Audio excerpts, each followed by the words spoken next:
কিতাবের ভিতরে লেখা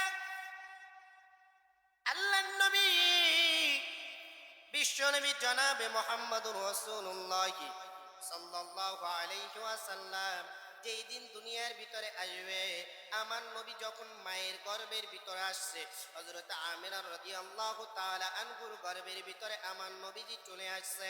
হযরত আমিনা রাদিয়াল্লাহু তাআলা আনহু যখন আমার নবী হযরত আমিনা তার আম্মা জানের গর্ভের ভিতরে আসছে, আল্লাহ রসুল গর্ভের ভিতর আসার সঙ্গে সঙ্গে হযরত আমিনা যখন রাস্তার ভিতরে মরুভূমির ভিতরে হাঁটতো, মরুভূমির ভিতরে হাঁটতেছে, ওই তাইফের মরুভূমির মক্কার মানুষগুলা, মক্কার যুবতী মেয়েরা গিয়া আল্লাহ রসুলের দাদা ছিল আব্দুল মুত্তালিব, মক্কার লিডার আব্দুল মুত্তালিব ঘোষণা করিয়া দিছে, কোন বিধবা মহিলা খুশবু আতর ব্যবহার করতে পারবে না। কোন বিধবা মহিলা খুশবু আতর ব্যবহার করতে পারবে না। আর আমরা তো এই কেতে মারি, ওই কেতে মারি, এ জায়গা মারি, ও জায়গা মারি, স্প্রের অভাব নাই। কারণ কোন বিধবা মহিলা যদি স্প্রে করে, আতর খুশবু ব্যবহার করে গো, অন্য পুরুষের নজর পড়বে। কারণ একটা লোক যদি আতর দিয়ে আসে, তার শরীর থেকে যদি আতরের ঘ্রাণ আয়, পাশের লোকটা আতরের ঘ্রাণ পায়, তার দিকে তাকায় না, এই ব্যক্তি আতর দিছে, তার শরীর থেকে আতরের ঘ্রাণ আসে, ঠিক না? আব্দুল মুত্তালিব মদিনার ভিতরে ঘোষণা করে দিছে, কেউ আতর খুশবু ব্যবহার করতে পারবে না। বিধবা মহিলাদের জন্য আতর খুশবু ব্যবহার করা হারাম। মক্কার মদিনার এই মদিনার যুবতী মেয়েরা গিয়া আব্দুল মুত্তালিবের কাছে বিচার দিল, ও লিডার, ও আমাদের বাদশাহ, আপনি আইন করে দিছেন বিধবা মহিলারা কেউ আতর খুশবু ব্যবহার করতে পারবে না, কিন্তু লিডার আপনার পুত্রবধূ আমিনা তিনি তো আতর খুশবু ব্যবহার করে। আপনার পুত্রবধূ আতর খুশবু ব্যবহার করে, আপনার ঘরের ভিতরে আইন মানে না, আমরা আইন কিভাবে মানব? আব্দুল মুত্তালিব রাগ হয়ে গেছে, রাগ হইয়া বাড়িতে চলে গেছে। বাড়িতে গিয়া বিবিরে ডাক দিয়া বলে, বিবিরে, তোমার পুত্রবধূ কই?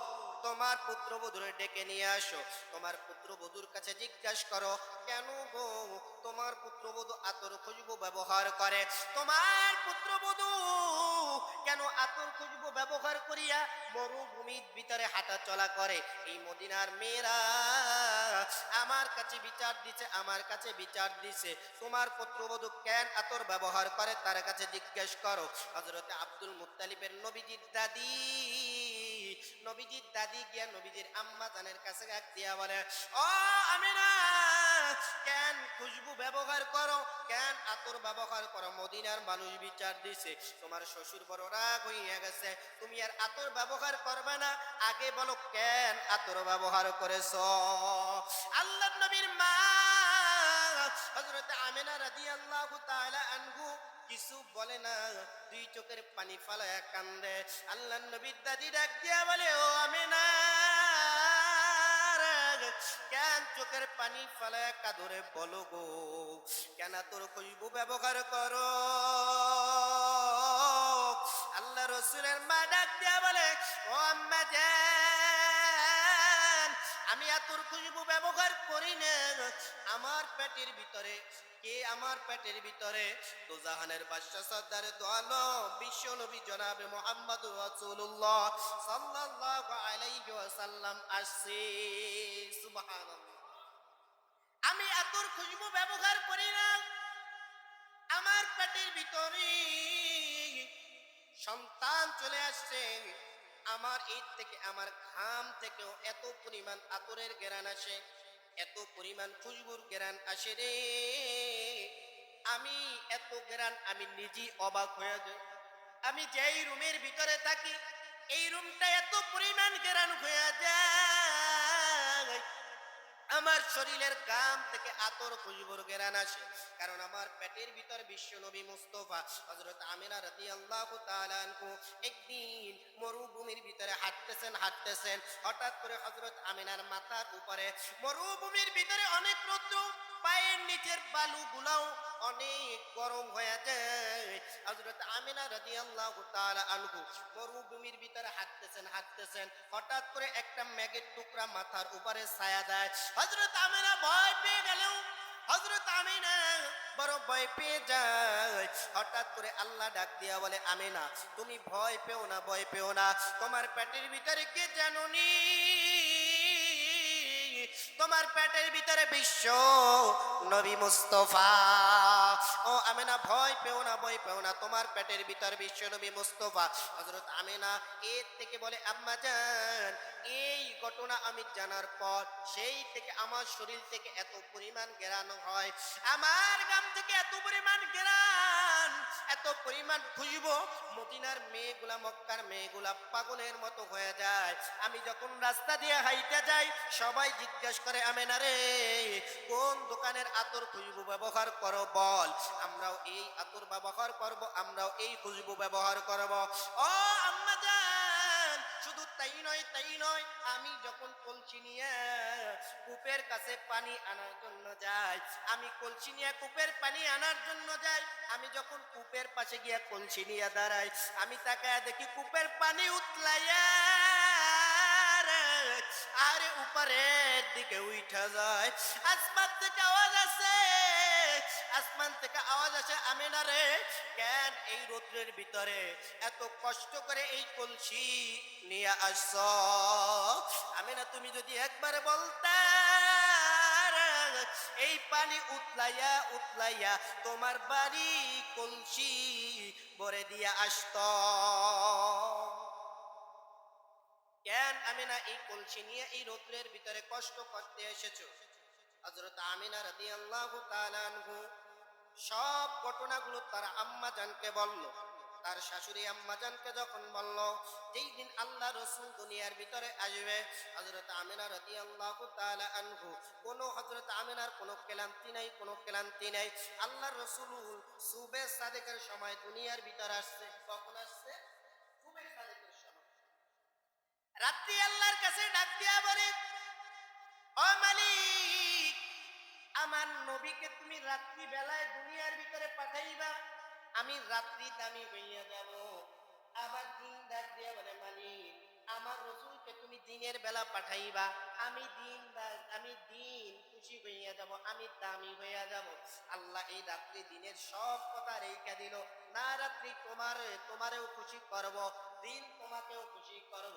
আল্লাহ রসুলকে আল্লাহ পাক রব্বুল আলামিন এমন টাইমে পাঠাইলো যেই সময় রাত্রিও শেষ দিনও শুরু। সুবে সাদেকের দিন শেষ, রাত্রি শেষ, দিন শুরু, সুবে সাদেক। এই সময় পাঠাইলো, দিনও দামি হয়ে গেল, রাত্রিও দামি হয়ে গেল। আল্লাহ রাসূল দুনিয়ার ভিতরে আসবে। হযরতে আমিনা বর্ণনা করেন, আমার ছেলে মোহাম্মদ যখন দুনিয়ার ভিতরে আসছে কেউ আমার পাশে ছিল না, আমি একা রুমের ভিতরে ছিলাম। আমার ছেলে দুনিয়ার ভিতরে আসছে, আমি কোনো ব্যথা উপভোগ করি নাই, আমার কোনো শরীরে কোনো ব্যথাই পাই নাই। আমি যখন আমার ছেলে দুনিয়ার ভিতরে আসছে, দুনিয়ার বাচ্চাগুলো চিত অবস্থায় আসে। আমার ছেলে মোহাম্মদ যখন দুনিয়ার ভিতরে আসছে, আমার ছেলে মোহাম্মদ সিজদা অবস্থায় দুনিয়ার ভিতরে আসছে, আমার ছেলে মোহাম্মদ সিজদা অবস্থায় দুনিয়ার ভিতর আসছে। হযরত আমিনা বলেনি, আমার ছেলে দুনিয়ার ভিতর আসার পর আম্মা জান আল্লাহ রসুলের ফুবু আম্মা সুফিয়া, আম্মা জানের ফুবু আল্লাহ রসুলের ফুবু আম্মা সুফিয়া কেসি নিয়ে ব্যস্ত হয়ে গেছে, ধারালো জিনিস নিয়ে ব্যস্ত হয়ে গেছে, আমার রসুলের নার কেটে দিবে। আল্লাহ ডাক দিয়া বলে, সুফিয়া রে নার কাটার দরকার নাই, নার কাটার দরকার নাই, আমার বন্ধুর নার আমি জান্নাতের ছুরি দ্বারা কেটে দিয়েছি। সুবহানাল্লাহ, আমার বন্ধুর নার আমি জান্নাতের ছুরি দ্বারা কেটে দিয়েছি। হযরতে সুফিয়া ব্যস্ত হয়ে গেছে, আল্লাহর রাসূলকে গোসল করাইবে, আল্লাহ ডাক দিয়ে বলে সুফিয়া গোসল করাইবার কোনো দরকার নাই, আমি আমার রসুলকে জান্নাতের পানি দিয়া গোসল করাইয়া আমি দুনিয়ার ভিতরে পাঠাইয়া দিছি। হযরতে আল্লাহ রসুল যখন আসছে, হযরতে আমিনা বর্ণনা করেন আমার সন্তান মুহাম্মদ যখন দুনিয়ার ভিতরে আসছে, বাচ্চারা সব ঠিক অবস্থায় আসে, কিন্তু আমার ছেলে মুহাম্মদ সেজদা অবস্থায় দুনিয়ার ভিতরে আসছে। আমার ছেলে যখন দুনিয়ার ভিতরে আসছে, আমার ছেলে ছোট্ট এইমাত্র দুনিয়ার ভিতর আগমন করলে, আমি তাকায় দেখি আমার ছেলে সেজদার অবস্থায় পইরা আছে, আমার ছেলে ঠোঁট দুইটা নড়তেছে। আমি যখন মুখের কাছে কানটা লাগাইলাম, আমি তাকায় তাকায় শুনি আমার ছেলে বলে, আমার ছেলে ঠোঁটটা নাড়ায় বলতেছি ইয়া উম্মতি ইয়া উম্মতি।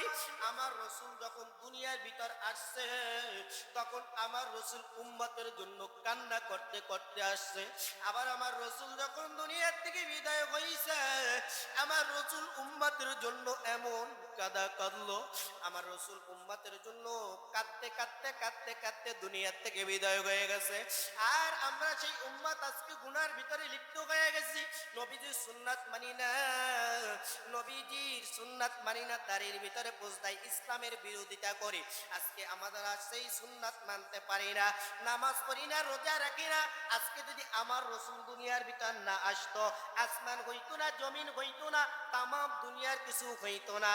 আপনি হইতাম না, কোনো গাছ গাছারি তরুলতা, কোনো পাহাড় পর্বত কিছুই হইতো না। এই নবীর আগমনে আপনি আমি এত দামি হয়ে গেলাম। আজকে এই নবীর বিরোধিতা কিভাবে করে? আমার নবী কত কষ্ট করলো দিনের জন্য, কত মাইর খাইলো, কত কষ্ট করলো। আমার নবী তো বা জন্মের আগে বাবা হারাইছে, জন্মের 6 বছর পর মাকে হারাইছে। আমার রসুল মাকে হারাইয়া বড় পাগল।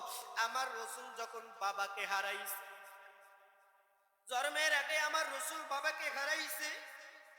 আমার রসুল যখন সব কিছু বুঝে, আমার রসুল বড় হয়ে গেছে, বন্ধুদের সাথে খেলাধুলা করে। আমার রসুল বন্ধুদের সাথে খেলাধুলা করে, পয়গম্বর প্রতিদিন বন্ধু বান্ধবের সাথে খেলাধুলা করে। হঠাৎ একদিন তার বন্ধু বান্ধবের বাবা এসে সব সন্তানদেরকে নিয়ে যায়, আমার রসুলের বাবা তাকে নিতে আসে না। আমার রসুল এই মাটির কিনারায় গিয়া ফুপায়া ফুপায়া কান্দে, বলে আব্বু তুমি কই, ও আব্বু তুমি কই। হযরত আমিনা মাগরিবের আজান হয়ে গেছে, অন্ধকার নেমে আসছে, হযরত আমিনা পাগলের মতো হয়ে গেছে। সব বাচ্চারা চলে আসছে, আমার সন্তান মুহাম্মদ এখনো কেন আসে না? খেলার সাথীদেরকে সবাই তো চলিয়া গেছে, কেউ আমার সন্তান মুহাম্মদ তো আসে না। হযরত আমিনা পাগলের মতো হয়ে গেছে, হযরত আমিনা পাগলের মতো হইয়া দৌড়া দৌড়ি শুরু করিয়া দিছে। হঠাৎ এক রাখালের সাথে দেখা হয়ে গেল। হযরত আমিনা রাখালের কাছে জিজ্ঞাসা করে, ও ভাই রাখাল, আমার সন্তান মুহাম্মদকে দেখছুনি? রাখাল ডাক দিয়া বলে, মুহাম্মদকে তা চিনি না, কিন্তু দেখেছি একটা ছোট্ট ছেলে আব্বু আব্বু বলে ওই মাঠের কিনারায় বসে কান্দে। হযরত আমিনা দৌড়ে মাঠের কিনারায় চলে গেল, গিয়া দেখে আব্বু আব্বু বলে আমার রসুল কান্দে। হযরত আমিনা গিয়া বলে, বাবা কাঁদো না, কেঁদো না, আমি তোমার মা এসেছে, চলো বাড়িতে চলো। আল্লাহ রসুল ডাক দিয়ে বলে, মাগো আমি বাড়িতে যাব না, কারণ আমার সঙ্গীরা আমার সাথীদেরকে তার বাবা এসে নিয়ে গেছে। আমার বাবা কই? আমার বাবা কি আমাকে নিতে আসবে না? হযরত আমিনা চোখের পানি ফেলা ডাক দিয়ে বলে, বাবা তোর বাবা তো তোর জন্মের আগে মারা গেছে। আল্লাহ রসুল ডাক দিয়া বলে, মাগো আমি আমার বাবাকে দেখতে চাই, আমার বাবার কবরখানা দেখতে চাই। হযরতে আমিনা রাদিয়াল্লাহু তাআলা আনহু সন্তানকে নিয়ে, আল্লাহ রসুলকে নিয়ে তার শ্বশুর আব্দুল মুত্তালিবের কাছে চলে আসছে। ডাক দিয়া বলে, শ্বশুর আব্বাজান, আপনার নাতি, আপনার পুত্রের সন্তান পুত্রের কবর স্থানটা দেখতে চাই। আমি আপনার পুত্রকে, আমার সন্তানকে আপনার পুত্রের কাছে নিয়ে যাই। এইবার হযরত আব্দুল মুত্তালিব অনুমতি দিয়ে দিল, যাও উটের পিটারে চড়িয়া, একজন উট আর একজন লোক সাথে দিয়ে দিছে, যাও তাড়াতাড়ি চলিয়া যাও, গিয়ে আমার সন্তান আব্দুল্লাহ, আমার সন্তানের কবর দেখায় নিয়ে আসো। আমার নবীজি